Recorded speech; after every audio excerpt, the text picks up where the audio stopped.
पाशा साहब, आज तारीखी कार्रवाई जो थी, जो समात हम देख रहे थे कि टेलीविजन पर बराह रास्त तमाम आवाम भी देख रही थी, इसको मैं अगर तारीखी समात कहूँ कार्रवाई को तो गलत नहीं होगा, आप भी वहाँ पे मौजूद थे, क्या तासुरात हैं? जी बिल्कुल, आप बिल्कुल गलत नहीं कह रही, ये एक तारीखी लम्हा था और मैं समझता हूँ कि एवोल्यूशन प्रोसेस जो कि हर मामले में एक रिक्वायरमेंट है, एक होता है, एक तारीखी हकीकत भी है।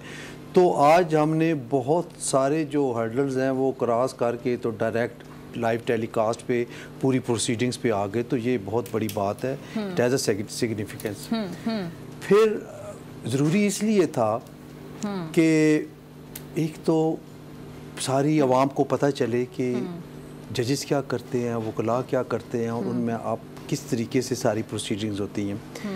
दूसरा, और आम आदमी कभी इस तरह प्रोसीडिंग्स देखता नहीं है ना, टीवी लगाए और आप देख रहे हैं तो बड़ी एक डिफरेंट सी चीज़ थी। और परमानेंट बेसिस पे इसको मैनेज करने के लिए एक रूल्स बनाने के लिए एक कमेटी तश्कील दे दी गई है जो कि रूल्स फ्रेम करेगी कि किन किन केसेस को लाइव टेलीकास्ट करना है और किन को नहीं करना और किस तरह ये करना है। तो ये ऑब्वियसली आपको याद होगा कि काजी फाइज़ साहब के ख़िलाफ़ अपने खिलाफ भी एक रेफरेंस था जिसमें उन्होंने मुतालबा किया था कि उनके रेफरेंस को ओपन कोर्ट में सुनाया जाए, बेशक लाइव टेलीकास्ट भी किया जाए। उन्होंने इस हद तक का उस वक्त के चीफ जस्टिस साहब ने ना माना लाइव टेलीकास्ट का, लेकिन ये हो गया कि वो ओपन कोर्ट में उनके केसेस सुने गए और उन्होंने और उनकी अहलिया मोहतरमा ने खुद अपने केसेस को डिफेंड किया और उस सारे प्रोसेस से गुजरे जिस प्रोसेस से एक आम लिटिगेंट गुजरता है। मैं समझता हूँ कि ये एक ऐसा लेसन है कि जो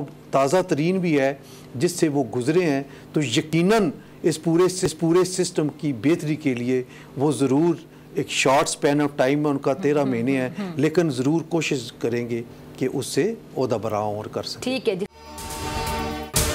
अगर आपको ये वीडियो पसंद आई तो सब्सक्राइब करें और बेल आइकन पर क्लिक करें। सब्सक्राइब करें और बेल दबाएं ताकि कोई खबर रह न जाए।